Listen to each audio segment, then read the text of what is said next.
Hora de falar sobre o São Paulo, Diego Fernandes. Agente que intermediou o acordo entre CBF e Carlo Ancelotti segue insistindo com a ideia de aportar dinheiro no São Paulo. Eu já havia contado para vocês que Júlio Casares e companhia são radicalmente contrários, entendem que não há nenhuma possibilidade dessa história virar, mas o Diego Fernandes tem deixado vazar na imprensa avanços nessa sua estratégia e no seu plano.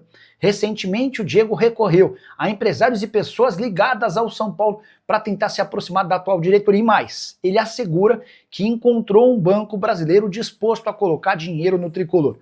Por que o São Paulo recusa a ideia? Primeiro, por entender que o Diego Fernandes tem pouco moral e credibilidade no mercado. Depois, porque os projetos do São Paulo para arrecadação de grana já estão todos escolhidos e firmados. O tricolor tem desde o início dessa temporada, finalzinho do ano passado, um FDIC, que capta dinheiro e permite ao São Paulo pagar dívidas bancárias e dívidas mais emergenciais. E há, para ser aprovado nos próximos dias, um fundo para a Cotia, que pretende captar até 350 milhões de reais.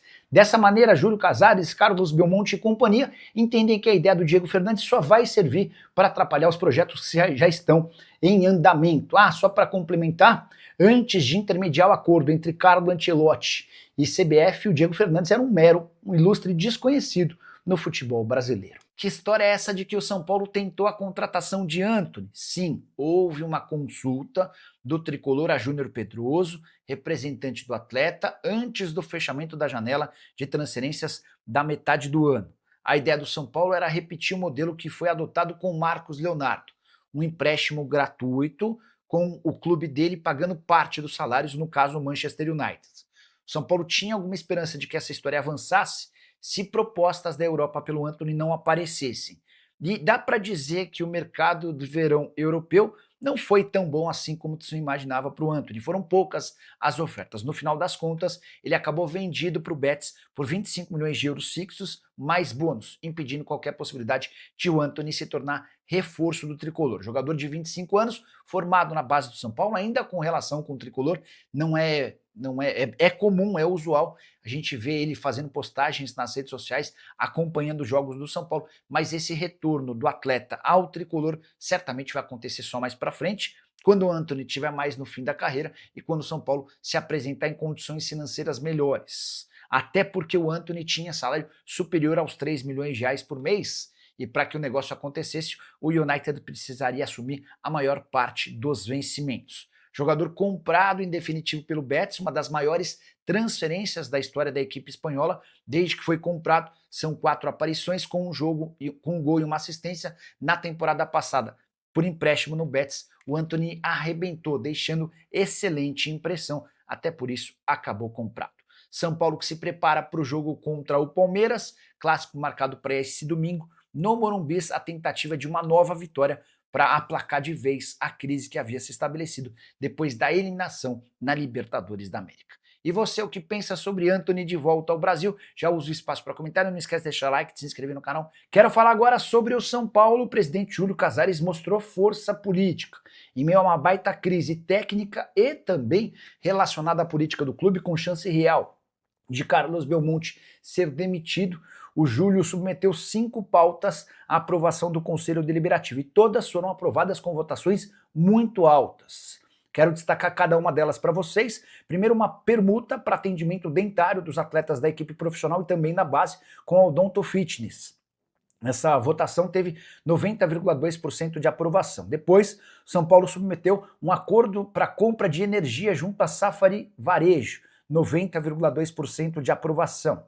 Houve também a votação da Chiasa Sinalização Viária para obras de infraestrutura, 90,7% de aprovação. São Paulo voltou a ter um acordo com a Viva Sorte para patrocínio na camisa do cartão de todos, 13 milhões de reais por ano e 89,3% de aprovação. O último item da pauta nessa reunião que aconteceu no Conselho Deliberativo dizia respeito a investimento com mídia digital junto a uma empresa chamada FengFan e 77,2% dos membros do Conselho Deliberativo também votaram a favor. Então, se existia algum rumor de que o Júlio Casares havia perdido poder dentro do Conselho Deliberativo, essa votação chega para mostrar o contrário. Júlio que tem sido muito criticado por torcedores do tricolor, especialmente a organizada, embora hoje o grande alvo da organizada seja Carlos Belmonte, diretor de futebol. Hora de falar sobre o São Paulo com o melhor negócio feito pelo Tricolor nos últimos tempos. São Paulo que se acostumou a contratar muito mal. Daniel Alves, Juan Fran, James Rodrigues, Lucas Moura, Oscar, foram vários os atletas de custo altíssimo e que dentro de campo não conseguiram entregar. Já Marcos Antônio, que ainda pertence a Lazio, teve na metade desse ano o seu contrato de empréstimo prorrogado por mais uma temporada. E no fim desse contrato, em junho do ano que vem, São Paulo será obrigado a comprá-lo do time italiano. Operação que vai gerar na casa dos 27 milhões de reais. Por que dá para dizer que o negócio é espetacular? Primeiro porque o São Paulo não precisou desembolsar os 27 milhões de reais no meio desse ano, como havia sido combinado no primeiro empréstimo. O Tricolor alegou dificuldades financeiras para a equipe italiana e conseguiu a prorrogação desse empréstimo por um ano com obrigação de compra. E essa parte da obrigação é melhor ainda, porque o Marcos Antônio tem jogado muita bola, 25 anos de idade, é o principal jogador do Tricolor desde o início da temporada.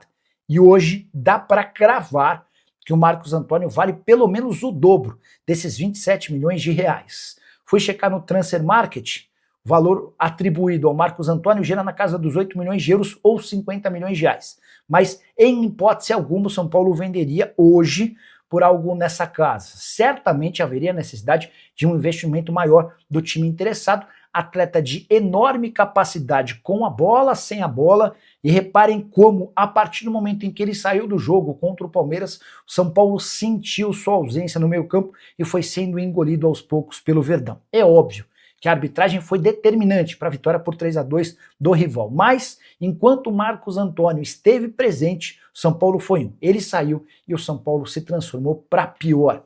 Jogador formado na base do Atlético Paranaense, com passagens por Estoril, Shakhtar Donetsk, Lazio e PAOK.